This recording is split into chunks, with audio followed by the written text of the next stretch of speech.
Hello, guys. Welcome to Bilalism in this new series that I'm starting. And this is where we are going to be talking more about social issues that we are seeing every day. And mainly, this is going to be based on the issues in America since I live here. And this is, in case, depending on where you're watching from, this is our election year. And it's quite exciting, especially for someone like me. I consider myself a bit of a student of um, of politics. I like to observe what is happening. I don't necessarily now it's at this stage of my life like to take sides blindly.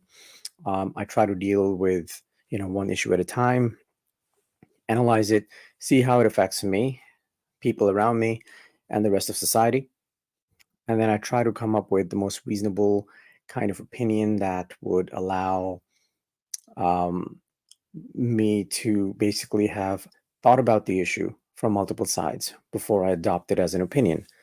Obviously, when you're younger, um, you tend to have different views um, because the horizon to you is much more limited in terms of the possibilities and the needs and wants you have in life. And as you grow older, or as you age, as you mature, as you go through life, as you go through beautiful experiences and painful ones also, successes, failures, they all leave behind some residue of experiences that whether or not we think we retain them, we do. Somewhere in our consciousness, these thoughts are always there and they allow us to make better decisions going forward. Sometimes horrible decisions, and it really depends. It's about each individual. I feel that over time we have a lot more information. It is about accessing it. It is about thinking about what we have learned in a very clear manner. But it's not always that simple and it's not always that easy, which is why we see such a big divide in the country in general when it comes to opinions. It almost seems like that there are only two ways of living life in America right now. You are either all the way to the left, where you consider yourself someone that doesn't judge anybody or any action. And then you have people all the way to the right or on the right that believe that they're conserving important values that have brought the society to where it is today. And defining these two sides the way I'm defining them is nothing new. However, over time, because of a lot of elements in the society, including politicians and our mainstream media, these differences have grown larger. Um, at least, they appear to have grown larger, and these elements that I'm referring to in the society have been able to turn their supporters into very loyal cheerleaders of their side, where the team has become more important than the issue. And on both sides, it's almost now about ego, where no, my side has it all figured out, and your side is not even truly American, or that your side is living in Stone Ages. And so we find ourselves at this, interesting junction in our history where both sides now are a lot more vocal than they ever have been. They are willing to go outside and protest for what they believe in. So some people will look at these as um, unstable times. I don't like to look at it like that. I think this is the most alive that I have seen America in at least the last 22, 23 years since I've been here. And it's good. I think a nation that is this alive, regardless of what it seems, eventually comes to good conclusions. The issue is when a giant like America is asleep and everyone's taking everything for granted and not saying anything. That's when the trouble really starts for any country, really, and especially the countries that have large economies and they have certain amount of impact globally. All their actions matter. And as the public starts to lose interest in what's really happening at the top level, that is when the top level is allowed to basically become more corrupt. But I think that the time is coming now where we are going to start holding a lot of our politicians and leaders accountable. Um, but we're not there yet. Right now, we're going through a pretty dark time where, it's my side versus yours. So I thought the perfect way of starting today's first episode on this series would be to look at or to watch segments of Elon Musk's interview with Don Lemon that took place recently. And I thought it was fascinating. I am not going to lie that I'm disappointed with the outcome that Elon Musk decided to cancel Don Lemon's show on on X. I would love to hear from him what his actual reasons were. I have watched the interview. I don't know if you guys have or not. We're going to watch some parts of it that I feel we should talk about. I definitely do not want this podcast to be too long, but at the same time, I want to do justice to the content um, that I want to put out there and the thoughts that I want to put out there. So during the interview, and you're going to see me look to my right quite a bit when I play parts of the interview between Elon Musk and Don Lemon, um, because my monitors are set up to my right, and I like to watch while I'm making these videos because the reaction is just a little bit more genuine. So I'm going to right now start this where this is 23 minutes into the interview, where Don Lemon basically brings up the great replacement theory that Elon Musk has talked about. And the great replacement theory on the left in the media is looked upon as a very evil and terrible thought that some people have, where they feel that what some people in the country are really trying to do is they're trying to bring illegal immigrants into the country so it changes the dynamics of our future elections, where these people would come in and they would vote, and they are basically talking about that. So let's watch this.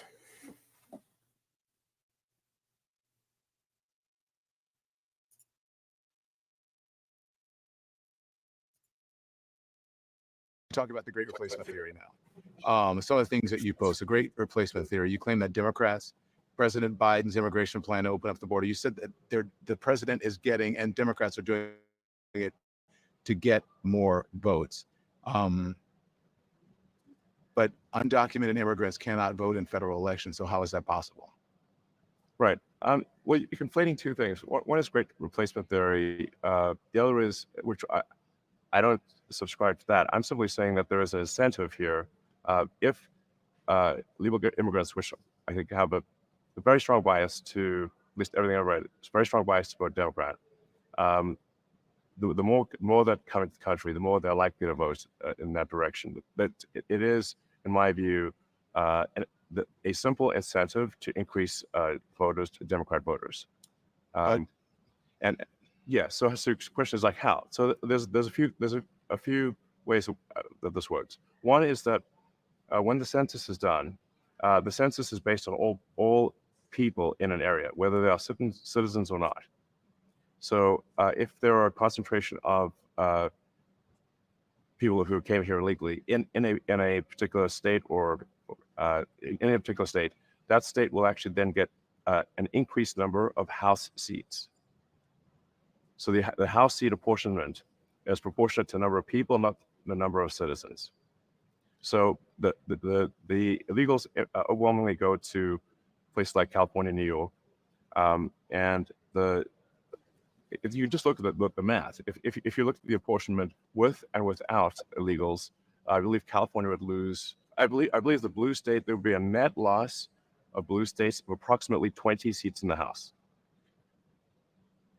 This also applies to the electoral college. So you say, like, well, this also applies to electing the president, because the electoral votes are also done by apportionment the same way that House seats are done. but the reason, Elon, the electoral college is in place is to balance that, so that that doesn't happen. So what you're saying about it is the exact opposite of the reason why the electoral college is there. The electoral college at this point, in our history, gives people who are in smaller states and red states much more of an influence over our elections than people who are in blue states, and the majority of the people in this country. That's what the electoral college does. It actually does the exact opposite of what you're saying. It protects people who are in small. So two things here, guys. They're actually talking about two different things, and I find this very fascinating. And one of the reasons I really like this interview is because you can see how two people coming from very two different point of views on how our society works are looking. They have their preconceived focus on this topic, and they're sticking to it. So what Elon's talking about here is that as new census comes out, right? As new census comes out and population changes in different areas of your state, what happens is there is distribution of electoral votes that gets revised based on how your population has changed over time. And based on that, what he's saying is the way the population in some of the blue states, especially the large ones like California, is increasing, you will see over time that electoral votes for those states are going to go up. So meaning if you're trying to get to 270 electoral votes nationally to become president, if let's say if California had value or total electoral votes 10 right now, for example, that number can go up to 12. So influence of that blue state nationally would go up significantly. Now that's part one. That's what Elon is talking about. What Don Lemon is talking about is something different. What Don Lemon is talking about is that if you look at electoral college right now, the balance of electoral votes is such that even small states have decent amount of influence.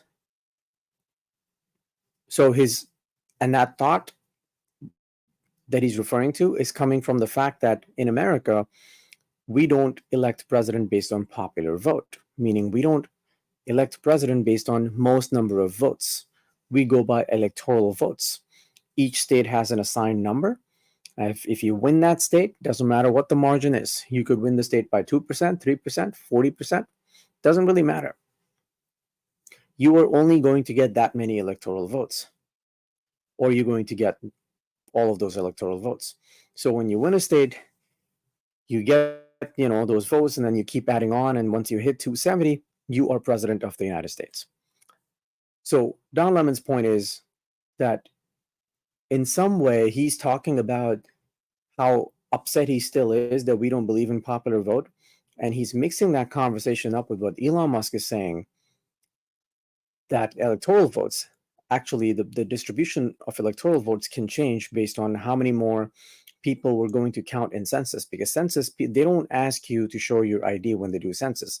Census papers are sent to every home in America, and you're supposed to say what your ethnicity is, what your background is, how many people in home, things like that. That information goes back to the census department, and they say, okay, our current population now is this state or this territory, not territory, but this district has this many people. And based on this, we think, that whatever department is responsible for electoral votes, they should revise this, revise that. That's what Elon's talking about. So both of these guys are talking about two different things. It's amazing how I get it that, Elon is sticking to the topic. Don Lemon is not. Don Lemon's taking the conversation somewhere else. So in this conversation, Elon Musk is 100% correct. Although I don't know how he's coming up with the net loss and net gain. Net gain, I understand. I don't understand how he's coming up with net loss. But yeah, so let's continue.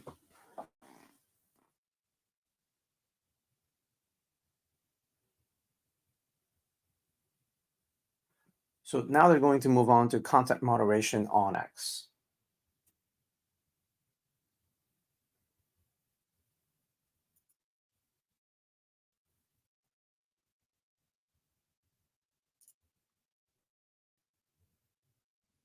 Thing in it.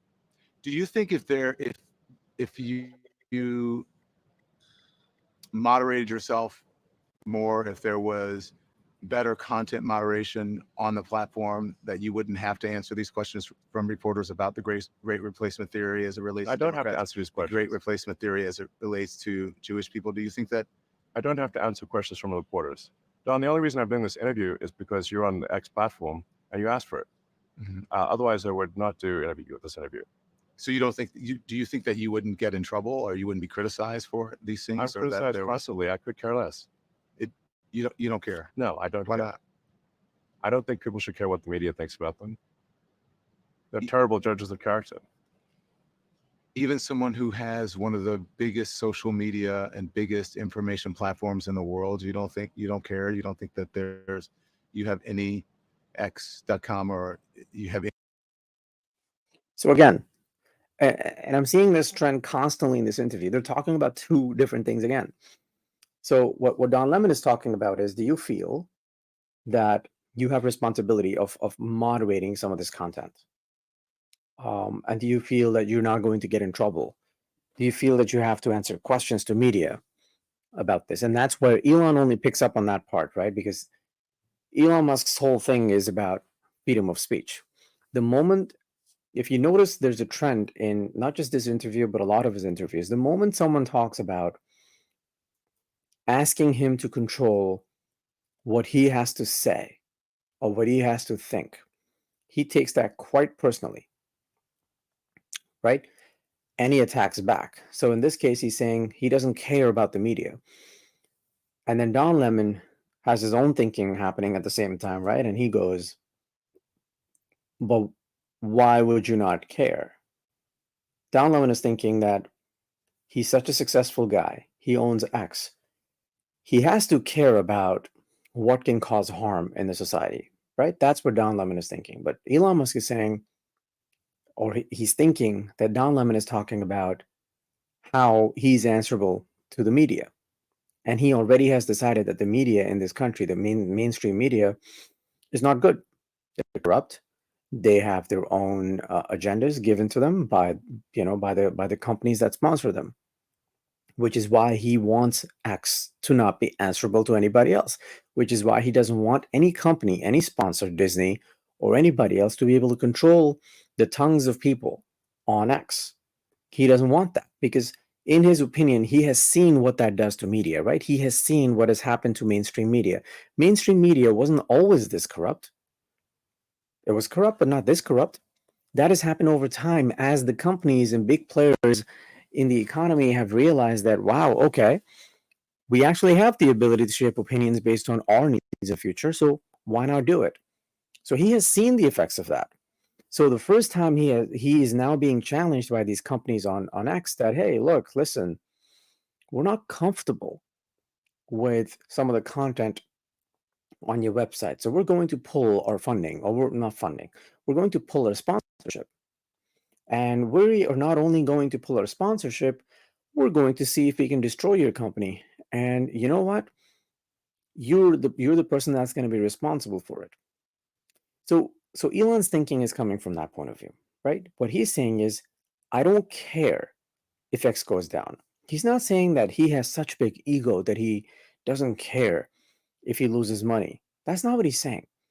What he's saying is extremely important if you really think about it. And this goes to both sides, guys. Whether you're a Democrat, whether you're a Republican, please try to understand what he's trying to say here, because he's probably the most um, misrepresented guy or misrepresented individual in the media today. Because media doesn't like anybody that doesn't listen to or doesn't dance to their tune.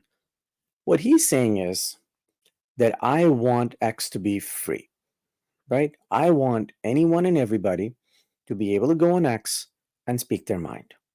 Because he believes that when people think freely, great ideas are born. He is well aware that when people think freely, they can sometimes say very hurtful things. They can sometimes create hatred. He understands that. But every single time a brilliant opinion or brilliant idea or brilliant person comes out of any chaos, that single person changes the entire society. That risk is always worth taking when it comes to freedom of speech. Always. It always has been true if you think about it. You know, leaders that have come out, the biggest leaders in history, they always spoke of ideas that were considered in those times completely taboo, cancelable, full of hate, going against God, going against Jesus, going against Prophet Muhammad. People have ideas. I'm sure the last one's going to hurt some people, but it's true. But right now, we're going to stick to the Western society and what's happening here. But that's what Elon's talking about here. Don Lemon, with his past, with his history of spending so much time with CNN, his thinking transformed over time, right?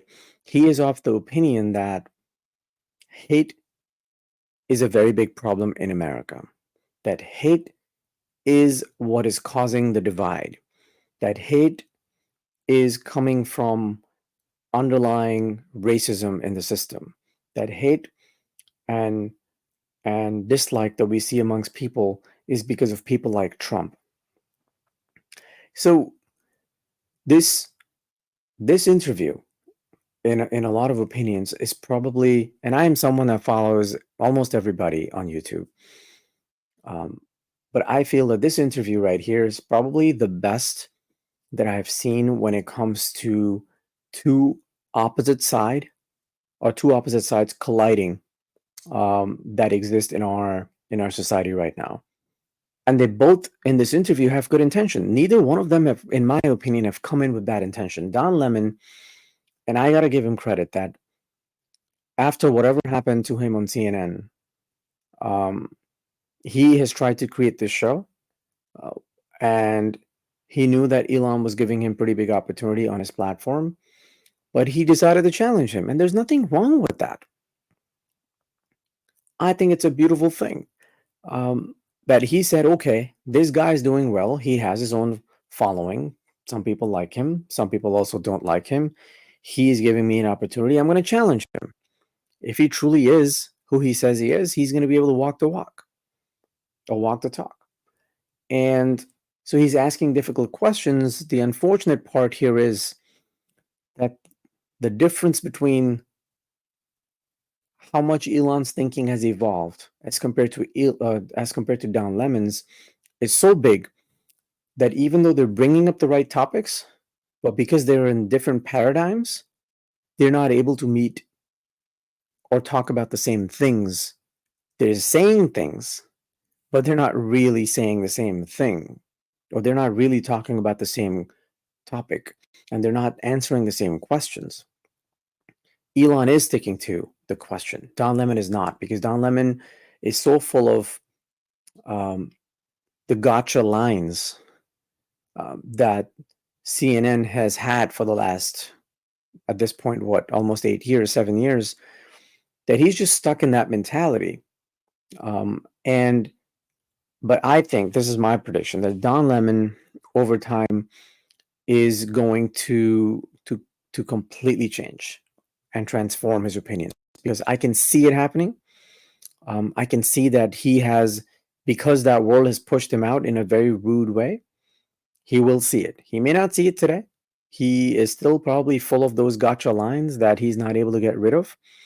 But you will see this guy change. And I'm seeing glimpses of that because he clearly is struggling to understand some of the responses from Elon. So there are only two answers when that happens, right? Two possibilities. When you're talking to someone and they're giving you answers and you don't understand why they're saying what they're saying, there are only two possibilities. One is that they are very, very dumb. Just being straight up honest about this. The good thing is Elon Musk is not a dumb guy. So there's an easy answer for Don Lemon. So the answer that probably comes back to him is that, okay, Elon's not dumb. So either I'm dumb, right? Or he's playing me. He's playing some kind of a game that I don't quite understand. Either way, the answer is that I do not understand why he's saying what he's saying. So the question is he thoughtful enough? Is he curious enough to find answers why he's not understanding why Elon is saying what he's saying is important, at least based on the topics that we have seen so far. But we're going to continue. This is getting interesting.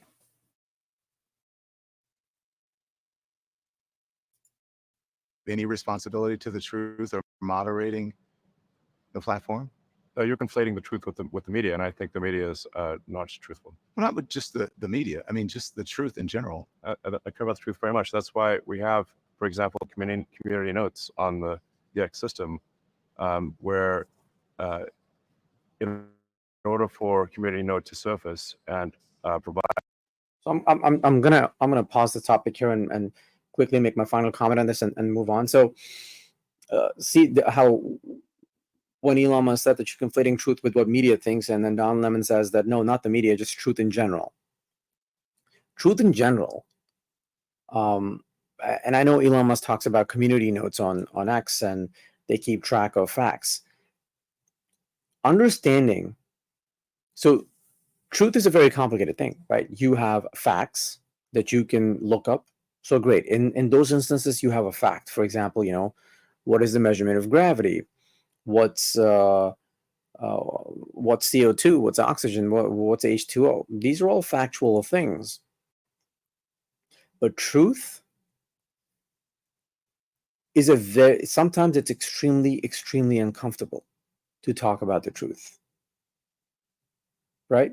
And so to throw around the word just in general, what you show should be the truth, that's a very deep topic, and I don't think Don Lemon right now is ready to dive into that topic with Elon Musk, and I don't think Elon Musk is the right guy to dive into this topic with.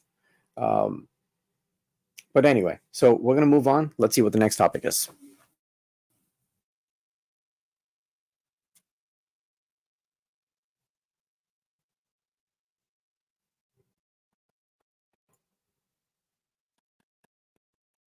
So this one's going to be my favorite topic of this interview, because I think this is where Elon Musk completely messed up. And I'm not going to tell you exactly where he messed up, but we're gonna watch this, and we're gonna find the spots. I'm going to pause it, and we're going to talk about it. Okay.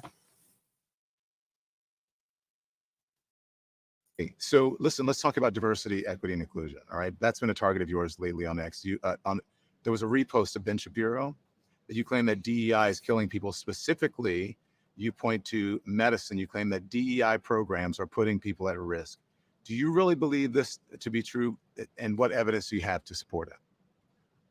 What I was referring to there was that if we lower the standards for doctors, such so that they, if the test for a doctor is lowered, then the probability of them making a mistake and killing someone is obviously going to be higher. Wait, say that again. I'm not sure I understand what you said. I want to make sure I understand what you're saying. Yes, if the standards for passing medical exams and becoming a doctor, or especially something like a surgeon, if the standards are lowered, then the probability that the surgeon will make a mistake is higher. They're making mistakes in their exam. They may make mistakes with people, and that may result in people dying. What evidence do you have, though, that they're lowering the standards? There's no evidence of that. I believe there is. There's no evidence of that, Elon. What is the evidence? I believe they have literally lowered the standards at Duke University, and that is what the article is referring to. There's no evidence. They have not lowered the standards. There's no evidence about lowering standards, and I think that there is.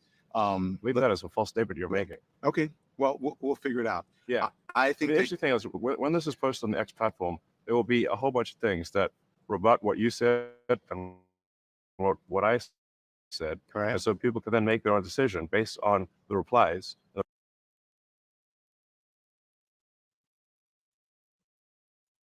Platform that people will reply to it with evidence. Okay. Maybe I'm wrong. Let's see. Okay. So, but that's my whole thing about moderation. Maybe you're wrong, but you'll put it out there. You don't know if it's right. Do you think that your responsibility to make sure something is right before you, the person who owns it, Elon Musk, who's a huge figure in the world, that you should know that it's true, that there are people at X who can get research for you before you put something out there like that? That's not necessarily true, even in other examples. If I say something that is inaccurate, I'm immediately corrected on the platform. That's the advantage of a real-time system like X. So there'll be immediately in the replies, people correcting me. There'll be community note that will correct me, which is attached to the actual. Okay, so now he's getting into the whole community notes part again. Okay, so in this topic, Don Lemon is talking about DEI and whether or not DEI is important. And then Elon Musk responds to that question. And I think Elon Musk just got a little bit impatient in responding to this question. I guess he just wanted to jump on the topic because he thought he had it all under control. And I think this is complete misfire. He messed up almost everything that he's going to say here, in my opinion. I understand what he should have said, but he didn't say it. So when he says that if you're going to lower the standards of people that are in certain roles by lowering the test scores, he's not really talking about test scores. That's not what he's referring to. What he's really talking about is in DEI, right? Diversity, equity. What you're really trying to do is you're trying to say, okay, from now on, for example, all the pilots are going to be 50% males and 50% females. This is just an example. I'm not saying that's exactly what they're doing. I'm saying, let's say that is the new diversity standard that they have, which is, I'm not too far off, 50-50. So the logic here tells you that if you look at, in general, males and females, boys and girls, men and women, what percentage of men would like to become a pilot versus what percentage of women would like to become pilots, right? We all know the answer to that. We can debate why that is the case. Some people are going to say it's just because the way society has raised kids, that only boys have interest in being pilots and women don't necessarily have that much of an interest in being pilots. Sure, there's that possibility. We can debate that on another day. But the fact is, right now, the pool that's available of talented people that are pilots, that pool is much larger on the men's side. So let's say you have now found your 50, let's say if total 100 pilots were required and you found your 50 men that are amazing pilots, right? You put them in there and now you're looking for the 50 women. Are you really going to find 50 women that are equivalent in terms of their standard of flying airplane to those 50 men? That's the question. So it's not so much about lowering test scores. This is more about lowering the overall standard. That are these 50 men on equal ground or equal level as these 50 women, and vice versa? And were there men that were better pilots than these women that got ignored? That's the other part of this. Because if there were other better pilots who happened to be men than these 50 women, or even let's say 30 women, or even let's say 10 women, why should they not be flying your airplane that you, your family, your kids are going to sit in? Why? What's the reasoning for that? And the reasoning would be that, oh, look, over time, we have always suppressed women, and it's time that we give them their due place. This is not the way. I'm sorry, but this is not the way of creating equality in society. This is, for sake of, using a word that first comes to mind, this is the dumbest thing I've ever heard that we are doing in this country. That, look, just put it down that it has to be 50-50. And if it's not 50-50, that person is sexist, racist, blah, blah, blah, blah, blah. Or that company is sexist, racist, blah, blah, blah, blah, blah. That is not how things work in real life, okay? If you were making similar decisions for your family, that is not how you would make them. It's just not the case. You're going to pick the best person for the job. That's how you make decisions in real life. Why do you do that? Because it gives you the best possible chance of surviving that moment and waking up tomorrow to live another day, or surviving that particular project so you can wake up tomorrow and try another project. That is how life works. And we have known that since the beginning of time. But for these topics, we have just turned dumb. And I don't know where that's coming from. It is extremely irresponsible what we are doing. Meritocracy is the only reason why America today is where it is. That's the only reason. Yet we don't hear enough of this word being used in any conversation. Meritocracy has to be priority number one. Once merits are satisfied, then yes, we need to catch up on the mistakes of our past, which is, suppressing women in the workforce and giving them the opportunity to grow and to be able to compete with men. Yes, I understand some of you are going to watch this and be like, why do they have to compete with men? Blah, blah, blah, blah, blah. Look, that is a different topic altogether. We'll talk about that another day. But right now we're talking about, does every individual in the society have the right to be able to go out there and do things? That's what we're talking about. And what I am saying is, yes, they do. Of course, there are some people that, because of certain situations, they don't get equal opportunities. Again, that's a different topic. But when it comes to picking your best pilots, or picking your best soldiers, or picking your best nurses and doctors and models, shouldn't say models, but let's include that too. You're gonna go with whoever is the best for that job. On the plane, it's about survival. If you talk about models, it's about whatever brand they're representing. It's about survival of that brand. Why would you not have, people that are not good looking be the models, especially if it's a fashion show? Why is that? No one's going to come. No one's going to watch them. No one's going to be interested in buying those clothes. That brand is not really going to be able to do what it wanted to do.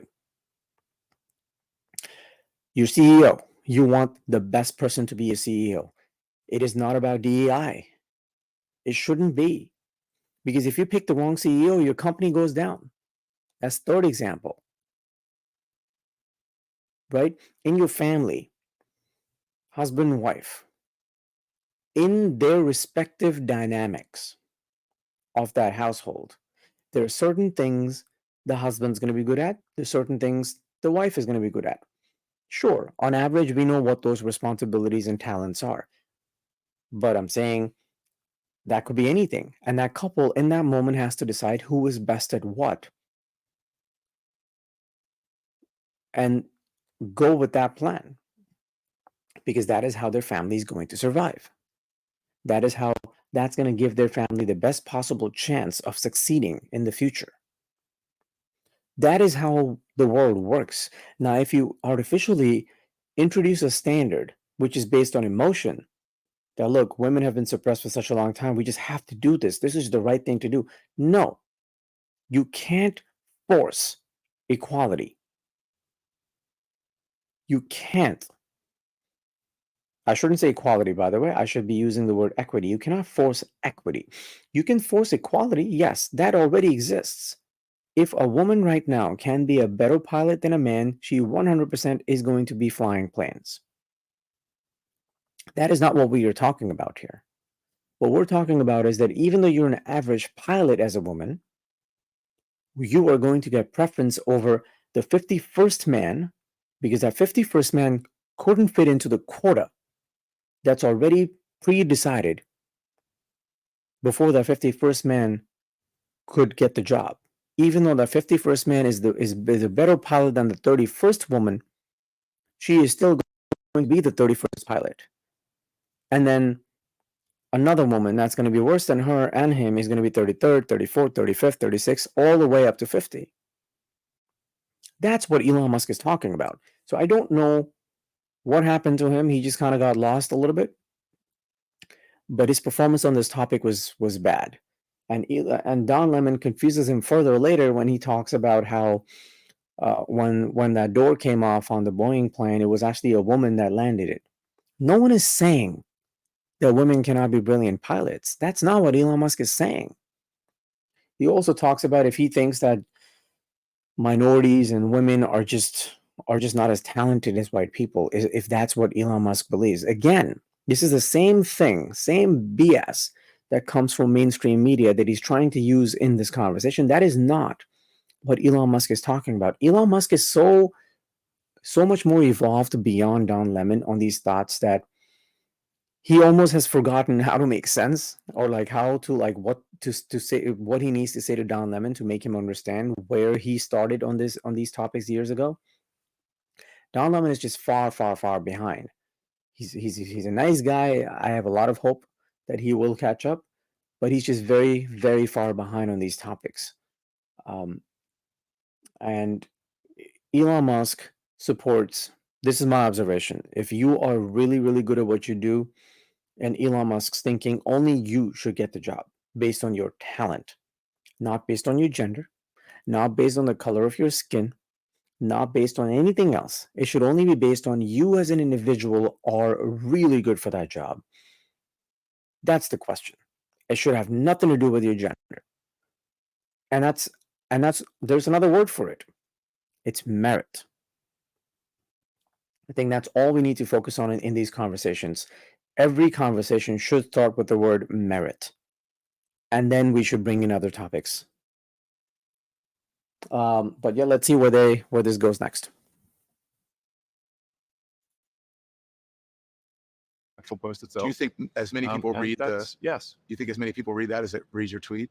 Yes, in fact, and if there's a community note that happens later that where somebody didn't see, but they replied to that or interacted with that post, I did not. Let's talk about trans rights and the woke mind virus, because you talk about that a lot. You write about that a lot on the thing. You have been deeply outspoken about the issue of trans rights. You posted trans rights. You posted that pronouns in bio mean the woke mind virus ate your brain. Do you know what the term woke actually means? It's come to mean a lot of things. But what originally it was meant to mean. It's just being aware of inequities in society and being aware of facts and history. Yeah, I think it's come to be. I think being aware of inequities in society is fine, of course, but trying to blame everything on trying to make everything a race issue is, I think, divisive and corrosive to society. Even as it relates to trans issues, which is what I'm. Yeah, race or gender or whatever. You think that society blames everything on racism now? It blames a lot of things on it, and yeah. You think that's unfair? Yeah. Why? I think we should not make this a constant subject. I think we need to move on. I think we just treat people like people. You don't agree that this country was founded on racism and founded on slavery and in many ways inequities? So you see how he went from talking about current times to all the way hundreds of years ago? And not hundreds, but 100 years ago. And that is what bothers me, right, about this interview. And it's the same thing that I also like about it, that they're both coming in on these topics in such a different way, with different sets of realizations and understanding of the topic. Don Lemon is talking about how the country was founded upon slavery. Was it? Yes. We all know that. What's your point, right? What does that have to do with today? Well, it's because white men built the system is somehow tilted towards white men, and there are certain advantages that come with that other people of different races cannot really avail. Like what advantage? And that is where the real crux of this topic is, right? Which advantages exactly? In my opinion, there are no advantages, but there are some disadvantages for minorities. Okay? If they live in a poor area, poor school system, chances of success can be a little bit low. I get it. But you see, that is what needs to be talked about. I don't know where they're going. Don Lemon says, do you feel that The society blames everything on racism. Everything? No. A lot? Yes. More than necessary? Absolutely. And the fundamental disagreement that I have with someone like Don Lemon on this is he thinks, and let's for a second, let's forget that he's black. Let's forget that I'm not black, right? He and people that hold similar opinions to him, somewhere inside of their heads, they have convinced themselves that the opinions they have will actually help black people get to their rightful place in the society. Right? That is how they view this, which is why they believe in this so strongly. It makes sense that when you believe in something so strongly and you think it's a noble thing to say, and you want to be a good person, you're going to say it, you're going to believe in it. And that is where the disagreement starts. The disagreement that I have with this whole thing. I don't think it's going to help black people. I think it's going to do the opposite, like it has done. Because when you tell someone, and you can test this out in with various people in your life. You could test this out with your kids. You could test this out with your teenage kids, your friends. Start telling one of them that, look, whether or not you realize this, but the reason you have not succeeded so far in life is because we have treated you like shit. You deserve better treatment. Otherwise, if we had treated you better, you would have graduated college. If we had treated you better, you today would be maybe a doctor. But it's because we stopped you by doing what we did that you are now a failure in life. You don't make any money. You live in free housing, right? You're possibly a single mother now, and you don't have, no one knows where the husband is. It's all because of us. Because we said mean things to you. And we made you make all these bad decisions. And that's where the real problem for me starts. When you tell someone that they are a victim,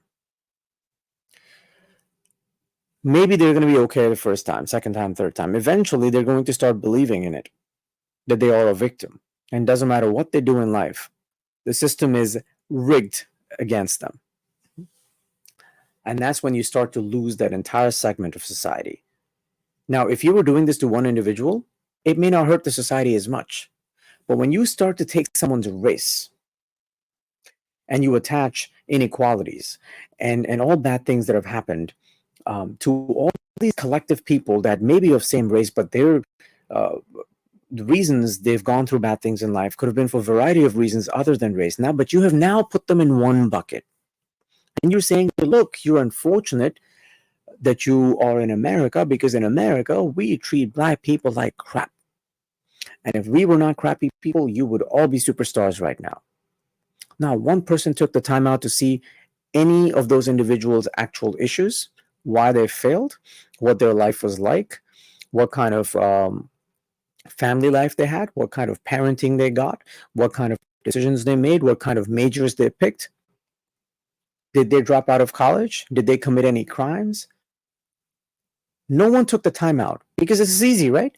Why take the time out to really sit down with any individual and help them make good decisions when you can just put them all in one bucket?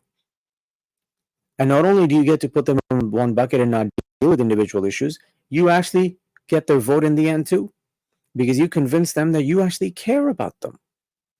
That's what Democrats do, right?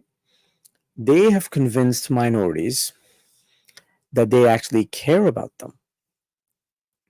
Well, if they care about them, and yeah, well, if they care about them, we've had 2 terms of Obama. Biden's had a term. We had 2 terms of Clinton before that. Why is it? Like, at what point are they going to say that because of our terms, minorities in this country are now in a better place? Show me. Anyone, please comment. Please tell me what they have done that has allowed the poverty levels amongst minorities to go down. And by minorities, obviously, in this case, I'm talking about Black communities. Are they now taking less money from our social safety nets?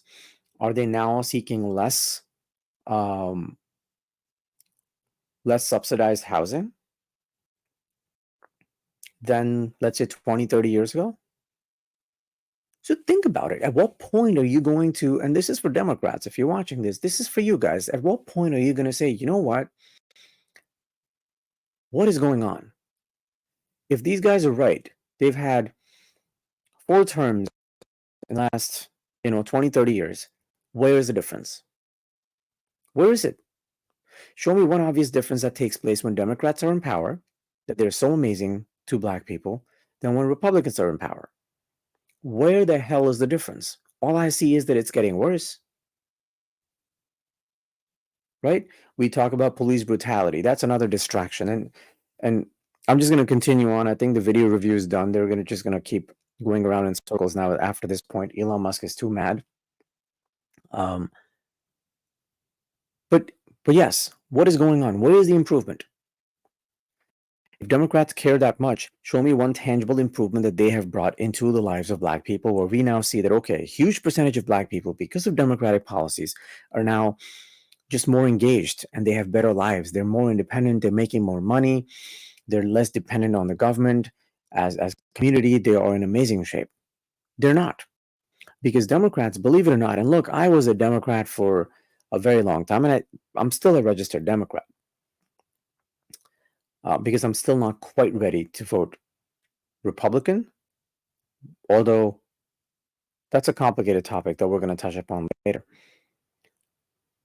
But when it comes to this game that Democrats have been playing, I was someone that used to go to rallies when Obama was first running. I would drive 2 hours. I went with my friend. We got there. It was exciting. We were very, very happy when he got elected. We were extremely happy when he got reelected. And then when in 2016 Trump gets elected, everything just got dark. I was very, very depressed for a while. But what that did was it made me think, it made me research, it made me listen to people that voted for Trump, that, okay, how could this many people vote for a guy that's this bad, or that sounds this bad? And that is where my learning started. Right. And I started to understand why people voted for him, even though he sounds like a total asshole. But I started to understand, I started to see. So I'm still not convinced that Republicans are the answer, to be honest. I'm not. But what I see is the game that Democrats play. Oh, I see through it. It is sad. It is sad. It is so bad. There's no way that I can ever go back to voting for them, because I understand their game. They divide and conquer. What they do is, if they want your voter block, they're going to identify what is it that they can tell you that's going to make you believe that they love you. Sometimes they're going to win, or sometimes they're going to succeed in this, sometimes they're going to fail. When it comes to race, it's easy, right? You say, no, all you black people are basically being treated completely terribly by the system. The system created by who? The white man. Okay, white man. White man. So meaning something that they created a long time ago. Who is it that's trying to conserve the old things? Who is it that's trying to conserve the old values? Republicans. Republicans, evil. That means Republicans don't want good things for me. They are still racist because they're trying to conserve. They don't have open minds. They don't want to evolve. They judge. White man, Republican, Fox News, bad. And then you bring Obama into the mix, first black president. You get every black person in the country right behind him. I mean, think about that too, right, guys? By the way, I still love Obama, although I disagree with a lot of things he did. But think about it. When a black man runs for president, majority of black people vote for him. Seems pretty natural, right? Your guy's running. But it also tells you that we're racist. We're racist, right? Do we really know him? Do we really know what decisions he was going to make? Looking back, do we think he made all the good decisions, but we still voted for him for his race? What does that make us? Kamala Harris, when she was picked for VP, Biden was told that his VP candidate should be a woman and a woman of color. If that's not definition of racism and sexism, then what is? Explain that to me. Where's merit? So in the Democratic Party, it is not about the best candidate for the VP position. Oh no, no, no, no. It's about the drama that they have created, and that drama requires a character, and that character was a woman of color. To their bad luck, that woman of color was so terrible that even they don't like her anymore. But this game that they're playing is very dangerous, guys. Very dangerous. And the sooner you wake up from it, if you're a Democrat, the better. Now they have brought in people like AOC into the party. The woman can't keep her cool sitting in Congress. She's supposed to be a lawmaker, right? She is interviewing people, challenging them, but she can't keep her cool. All I notice is this anger when she speaks. Anger behind discussions or in discussions that should usually be very, very simple. Where is this anger coming from? Anger only happens when you're actually angry, right? What are these people angry at? It's because they've been told for a long time that there's someone out there that's trying to get them. The white man, the poor white man that's born in these times has nothing to do with what happened in the past, but because of the color of their skin, they're screwed. Because you feel that it's the white man's fault that you don't smell good.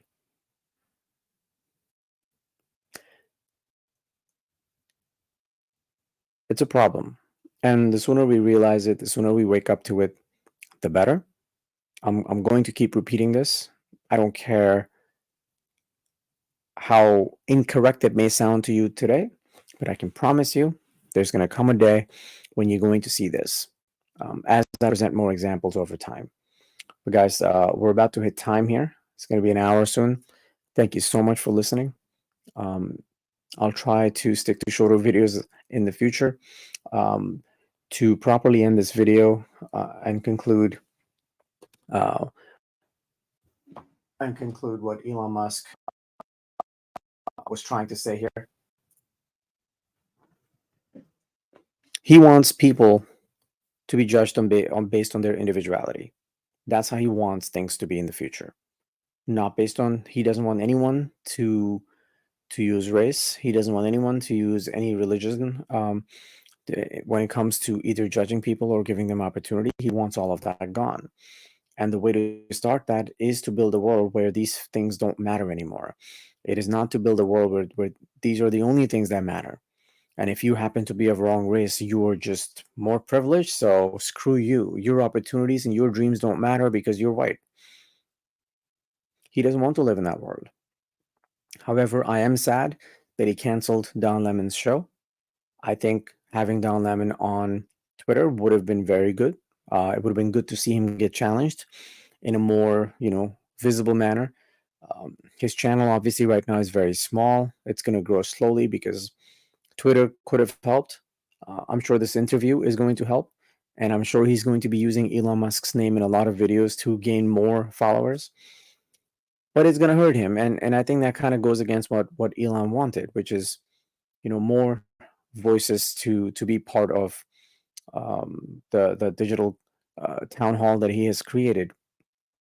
I really hope he's going to reconsider that decision and let Don Lemon come back with his show. on X. I know Don Lemon himself has his own account, and that was not canceled, so that's good. But I think it would be nice to have different voices, and I think Don Lemon is someone that he may not sound like someone that's learning right now, but he will. Um, and yeah, guys, this was great. I will see you guys next time. You take care. Oh, and don't forget to subscribe and follow. Thanks.